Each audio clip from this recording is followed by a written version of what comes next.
Subject maths નોંધ મધ્યકની ત્રણેય રીત દ્વારા દાખલો કરો. કેટલી રીત છે?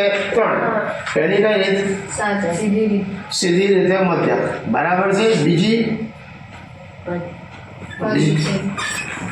જો ત્રણ રીતો છે. પહેલી રીતે સીધી રીતે મધ્યક, બીજી ધારેલા મધ્યકની રીત, ત્રીજી પદવિચ્છેદની રીત. સૌથી પહેલા અને શું કહેવાશે? વર્ગ. 0 થી 10, 10 થી 20, 20 થી 30, 30 થી 40, 40 થી 50, 50 થી 60, 60 થી 70 કુલ. વર્ગ પછી બીજા નંબરે આવે આવૃત્તિ. અને શું કહીશું આપણે? FI. 0 થી 10 માં કેટલા છે? 4, 8, 3, 20, 3, 4 અને 8. સીધી રીતે હોય, ધારેલો હોય કે પદવિચ્છેદ.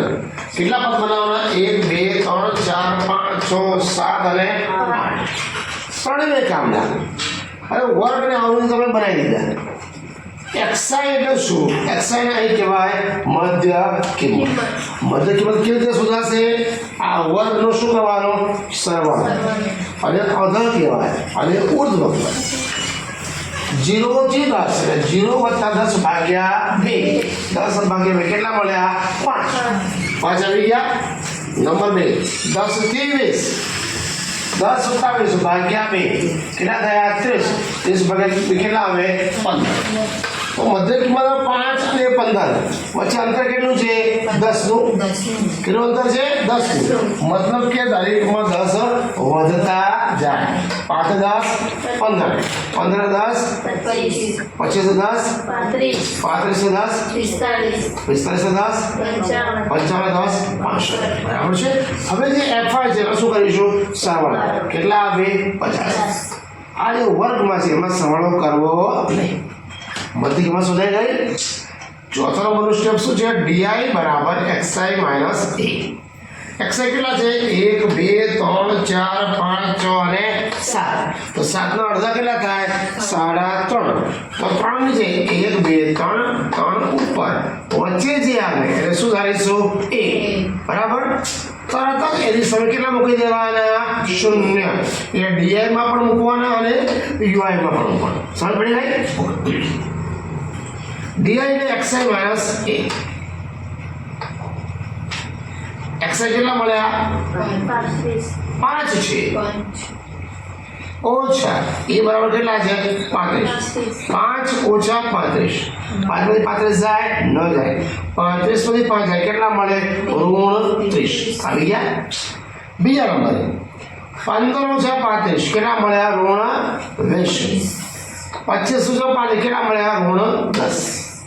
પછીનો જે સ્ટેપ આવશે આ ઉપર જો ઋણ છે તો સ્વાભાવિક છે નીચે કેવા આવે? ધન. ઉપરની સંખ્યા લખવાની 10, 20 અને 30. હવે એ જ પ્રમાણે UI XI માઇનસ A છે તો માં H. આમાં કશું નહીં કરવાનું. 35 છે EI એની સામે કેટલા આવે? DI 0. UI કેટલા આવે? 0. નીચે જઈએ તો ધન બને 1, 2 અને 3.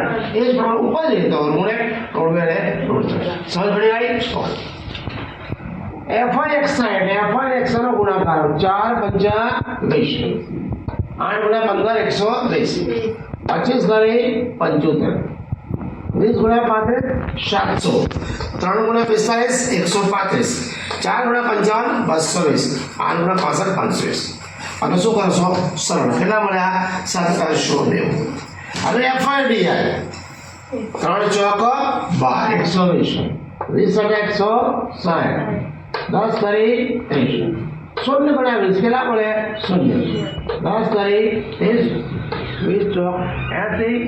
65 ગુણ્યા 8 240. હવે તમારે FI DI જે છે FI DI આ ત્રણ પદ કેવા છે? ધન.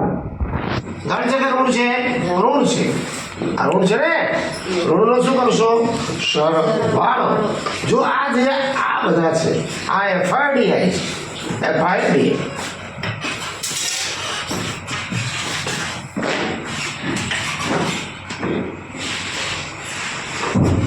FID નો સરવાળો ઋણનો સરવાળો થાય 0 6 ને 2 8 ને 3 21 કેટલા મળ્યા? ઋણ 310. એ જ પ્રમાણે આનો સરવાળો 0 3 અને 8 11 4 15 કેટલા થયા? 340. ઋણ 310 ઋણ 350 કેટલા મળે વત્તા 40 ધન 40 આવી ગયા એ જ પ્રમાણે FIUI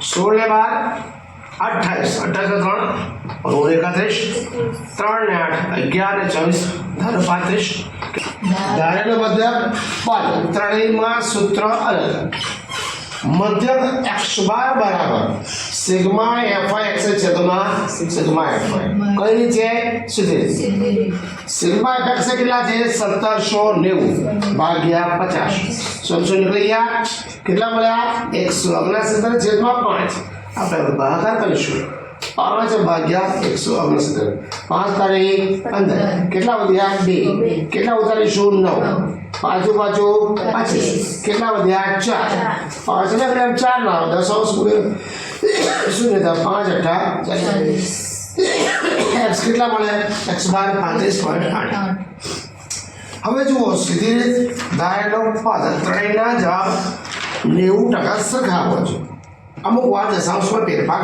થાય ધારેલા મધ્યક x બાર બરાબર a વત્તા સિગ્મા FI di છેદમાં સિગ્મા FI એ કેટલા છે 35 વત્તા FI di કેટલા મળ્યા 40 FI 50 શૂન્ય શૂન્ય નીકળી ગયા 35 વત્તા 4 ના છેદમાં 5 5 ભાગ્યા 4 5 માં 4 નો આપણે દશાંશ મૂકી કેટલા મૂકવાના શૂન્ય 5 8 કેટલા મળ્યા 0.8 35 વત્તા 0.8 એટલે x બાર બરાબર 35.8 ધારેલા મધ્યકમાં કેટલા મળ્યા 35.8 તે જ પ્રમાણે પદ વિચલન x બાર બરાબર a વત્તા સિગ્મા FIUI છેદમાં સિગ્મા FI ગુણ્યા x h એટલે કયું અંતર વર્ગ અંતર કેટલું છે 10 એ કેટલા છે 35 વત્તા 4 ના છેદમાં 50 ગુણ્યા 10 શૂન્ય નીકળી ગયા 4 ના છેદમાં 5 કોના જેવો